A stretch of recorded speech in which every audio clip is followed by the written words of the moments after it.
ఇండీ కూటమిని బలపరచాలని మళ్ళీ ఇప్పుడు కాంగ్రెస్ మిత్రపక్షాలు ఏవైతే ఓటమి చూసినటువంటి టీఎంసీ అలాగే డిఎంకే మరికొన్ని పార్టీలు ఇప్పుడు కాంగ్రెస్ని బలోపేతం చేయాలని చూస్తున్నాయి. ఎందుకంటే వాళ్ళకి మరి ఒక గతి లేదు, దారి లేదు.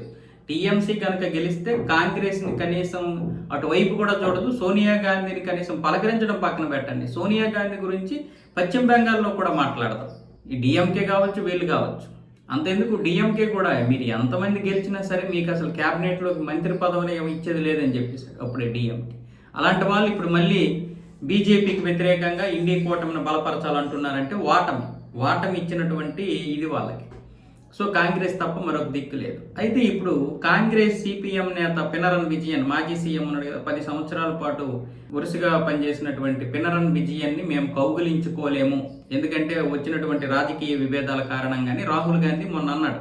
8వ తారీఖున జరిగినటువంటి ఇండీ కూటమి ఏదైతే ఇది జరిగిందో, 8వ తారీఖున ఇండీ కూటమి సభ జరిగింది కదా, ఆ సందర్భంగా మాట్లాడినటువంటి మాటలు ఇప్పుడు బయటకు వచ్చి పినరన్ విజయన్ అంటున్నాడు, నన్ను నువ్వు ఎలాగో కౌగిలించుకోవు, నేను కౌగిలించుకోమని అడగలేదు, మరి నరేంద్ర మోదీని ఎందుకు కౌగిలించుకున్నావో అర్థం కాలేదు.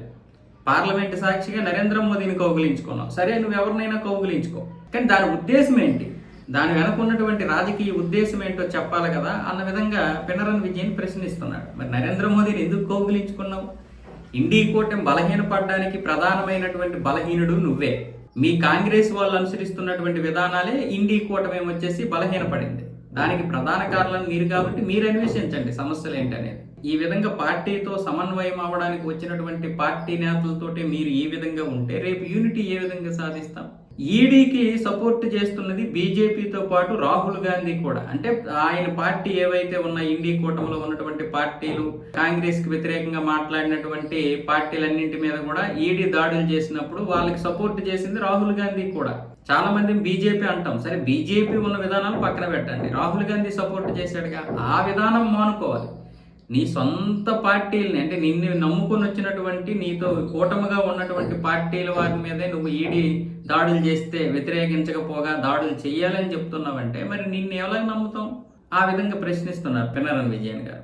మరి రాహుల్ గాంధీ దగ్గర సమాధానం ఉంటుందా? వాస్తవమే కదా, రాజకీయంగా ఏదైనా జరగవచ్చు, కానీ పినరన్ విజయన్ని కౌగిలించుకోలేను అని నువ్వు అంత నిర్భయంగా అంత బహిరంగంగానే చెబుతూ ఉన్నావంటే మరి నిన్నెవరు నమ్ముతారు? ఇప్పుడు ఆ మాత్రం నువ్వు కౌగిలించుకోలేకపోతున్నావంటే నీ పార్టీలోకి వేరే వాళ్ళని ఎలా రాణిస్తావు, ఎలాగ నువ్వు మనగలుగుతావు, ఏ విధంగా ఇది చేస్తావు? అందుకే రాహుల్ గాంధీ ఉన్నంత వరకు బీజేపీకి ఏ ఢోకా లేదు.